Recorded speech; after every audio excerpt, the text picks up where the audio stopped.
Today I'm going to do a very biased review on my favourite surfboard. Let's talk about the Album Townsend.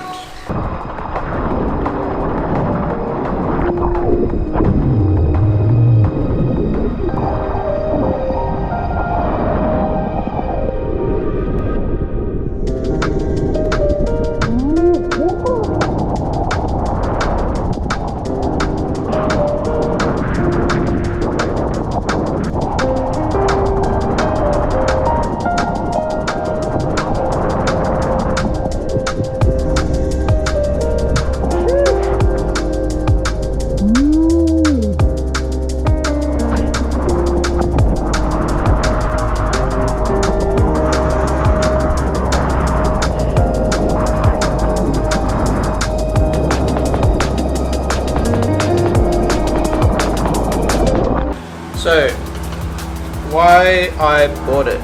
I was watching a bit of Devon Howard, I was watching a lot of Asher Pacey, and I wanted a mid-length. I wanted a mid-length for those not so good days where the surf's like waist to shoulder high and maybe at shoulder height it's not very powerful. Something that would be really easy to catch waves on. And I also wanted something that I could take out at like Winky Pop when it's like double overhead and paddle into a bomb. Because I had a crack at surfing at Winky Pop when it was double overhead on my shortboard and it wasn't very fun. So I kind of wanted like a mid-lengthy step up, and that's exactly what this board is. Album Bullet there, that's what they were going for. And Matt Parker talks about this board, he's explaining that they were looking at mid-lengths and they were kind of going for a mid-lengthy step up, which is what it is. I think we were playing around with mid-lengths, and it was almost like we were trying to take the concept of like a in between a step up and a mid-length, and we were kind of thinking like Ocean Beach, and I was hoping to get out of it, essentially, a fun daily driver for when the waves are not so good, and a bit of a step up at the same time. And it's kind of a one board quiver. Like, it's not kind of a one board quiver. Out of every single board I've ever surfed, it is the best one board quiver I've ever ridden. Like, it's not fun, but you can ride it in like knee high waves, and you can ride it in well overhead because it just holds really well.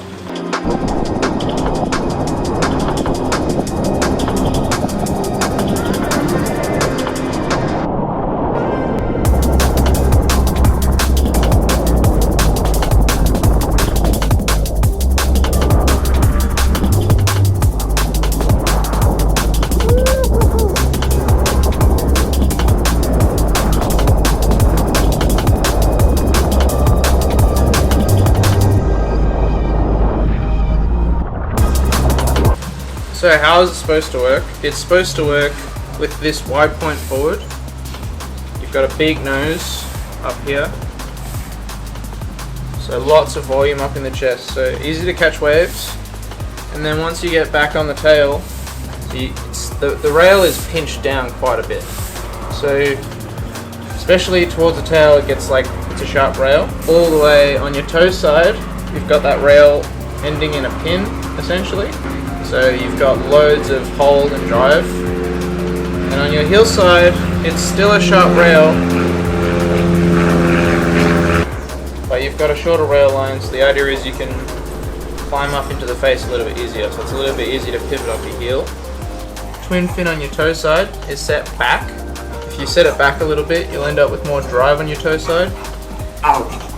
And the heel side fin box is placed slightly further forward, so it would probably sit here and it's been pushed forward a little bit. What ends up happening is you have this massive sweet spot around here where you don't actually have to have your foot right back to have your heel over the heel side pin, and you can have your foot on the kick pad and still be in quite a drivey position for that toe side fin. So that's the asymmetrical proposition. I don't know what everyone thinks about asymmetry. I think it's pretty cool.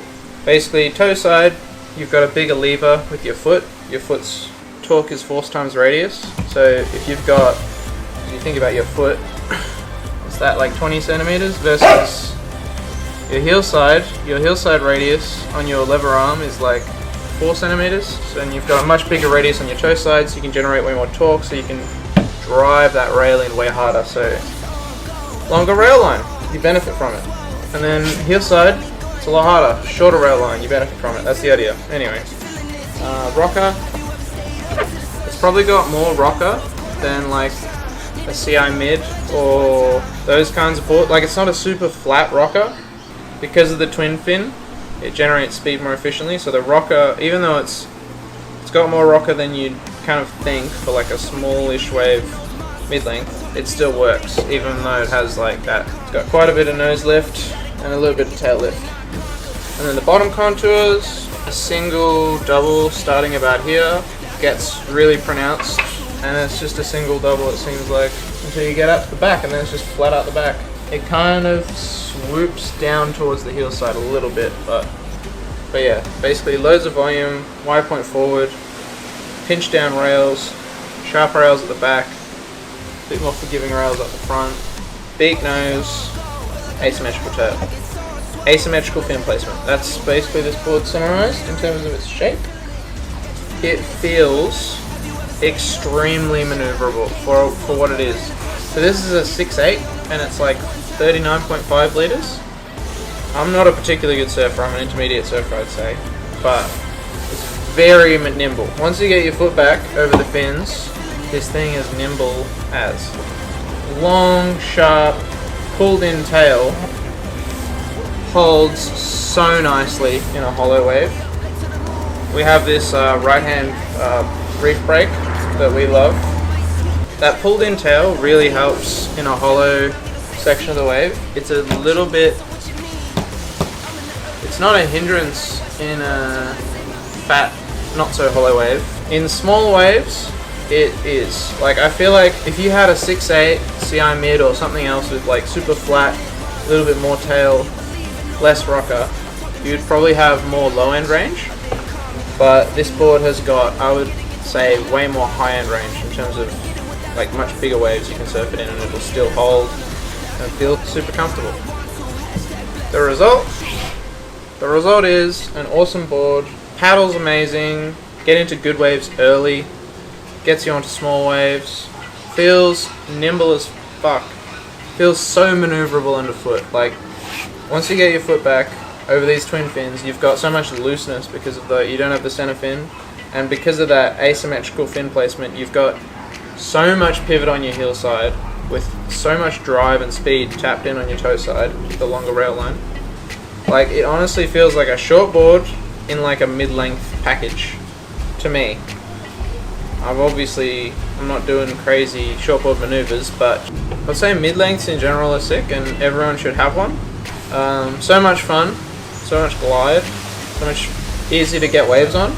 I think a mid-length twin makes a lot of sense because you get that extra speed in the lesser surf and you get the looseness, which means that they'll be easier to throw around. So overall, if I had to choose one board, it's an easy choice to make. It's this board. I've ridden it in longboarder waves with my friends and had fun. I've ridden it in overhead winky pop and had fun. Scenarios. It's wild. The range is insane. You can actually surf this in 1 to 6 foot. Like, you would enjoy surfing this in 1 to 6 foot. Like, there's so many surfboard reviews where they'll have a short board and they'll be like, oh yeah, you could ride this in 2 foot, and it's like, you're not gonna have fun in 2 foot. This is actually fun in 2 foot surf. I've had fun on this in 2 foot surf. Epic board. About this tail pad placement, I basically wanted the front of the tail pad to be in line with the fins, so don't judge me too hard.